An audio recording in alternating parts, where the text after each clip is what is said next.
recent fashionable developments in wine has concerned white wines from warmer climates. So we're finding really lovely Spanish whites that traditionally grown next to red wine regions, or other things from France, or other things from Australia, and South Africa, especially amazing white wines from South Africa that I think, heaven forbid, I should say it out loud, might be a better way to approach their reds through their whites. Anyway, one such lovely wine style that has really become much more popular in recent years is Picpoul de Pinet, and that's what this is here.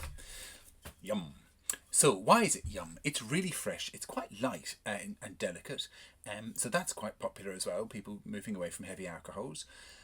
But it's really floral, it's really pretty, and it's kind of unlike anything else that's around. Like really moderate Sauvignon Blanc, but doesn't taste of Sauvignon Blanc. Like much prettier Chardonnay, but without the weight or acidity. Certainly much more refined, say, than intense Alsatian Rieslings. So it's its own thing. The grape variety is Picpoul, or Picpoul Blanc, and it is from the town of Pinet. It couldn't be easier to get your head round, and it's got its own special shaped bottle. Little ribby there, thingy there.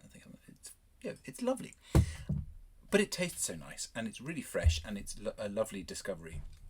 And I can see why it's so popular in restaurants, and why it's so popular sort of during the summer and spring months.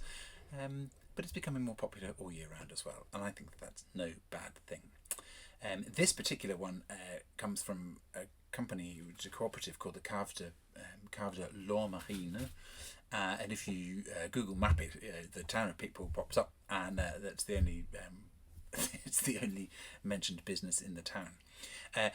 Pinet itself is a very, very small town between Béziers and Montpellier, and it is right next to this extraordinary inland lake. So there's a kind of a land bank that form, and there's a right on the coast of the Mediterranean, and then inside that is a great big lake, and then just on the other side of the lake inland again is the town of Pinet. So there's no doubt that the Mediterranean has an influence, the hills behind of the Languedoc have an influence on the ripening of these grapes, but then so too does this lovely inland water bit.